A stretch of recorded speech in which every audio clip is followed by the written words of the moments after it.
Gyveno 3 paršiukai, 3 broliai. Nif-nifas, nuf-nufas ir naf-nafas. Visą vasarą jie vartaliojosi po žolę, šildėsi prieš saulutę, lepinosi kalnuose. Bet va, atėjo ruduo. Metas mums pagalvoti apie žiemą, pasakė kartą Naf-nafas savo broliams. Imkim ir pasistatykim po namą. Bet jo broliai nenorėjo imtis darbo. Jie mieliau savo pramogavo. Kai tuo tarpu Naf-nafas nieko nelaukęs kibo į darbus. Buvo 3 paršiukai, broliai buvo jie. Vasarojo saulinksmai, be rūpesčių vadai. Dienos darėsi vis šaltesnės, bet du broliai toliau pramogavo, kai tuo tarpu Naf-nafas dirbo išsijuosęs. Kai ežeras apsitraukė ledu ir pasidarė taip šalta, du broliai puolė į paniką. Nif-nifas nusprendė, kad paprasčiausia ir greičiausia pasistatyti bus namelį iš šiaudų. Jis taip ir padarė. Nuf-nufas netoliese taip pat statėsi namuką.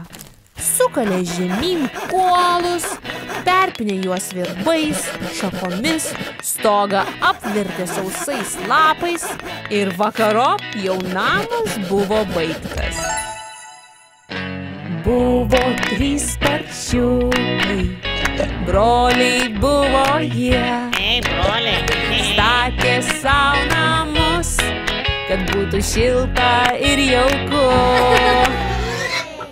Džiaugiasi savo namais Nif-nifas ir Nuf-nafas. Eime pas brolį Naf-nafą.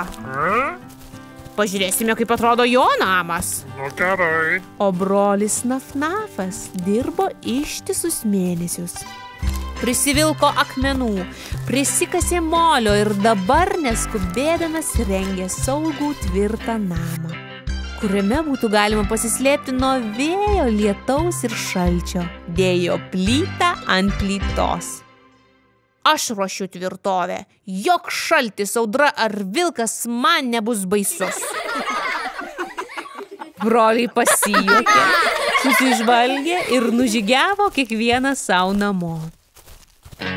Buvo 3 paršiukai, broliai buvo jie.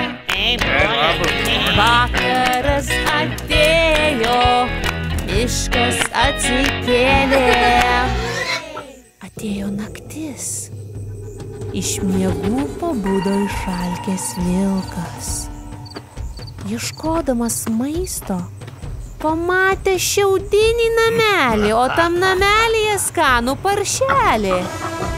Pabeldė, niekas durų neatidaro. Vilkas tik pūtė ir namelį kaip mat nupūtė. Laimė, brolis spėjo pabėgti pas Nuf-nufą.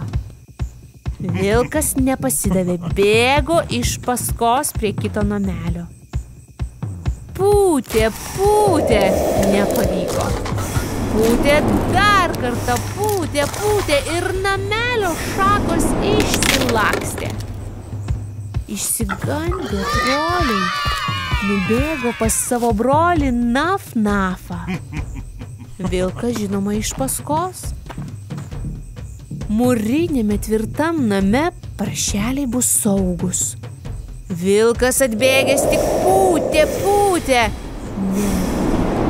Dar kartą pūtė, plaučius išpūtė. Namelis nejudėjo. Tada vilkas sugalvojo įlipti per kaminą. O broliai nekvaili, prikrovė malkų ir užkūrė ugnį židinį. Vilkas tik šoko į kaminą ir nusileido tiesiai į ugnį. Vilkas taip nudegė savo uodegą, kad spruko atgal pro kaminą, daugiau niekada nebegrįžo. Nuo to meto broliai ėmė sutardami kartu gyventi po vienu stogu ir pasimokė. tingėti nevalia. Buvo 3 paršiukai, broliai buvo jie. Vilką nugalėjo, pasakos pabaiga.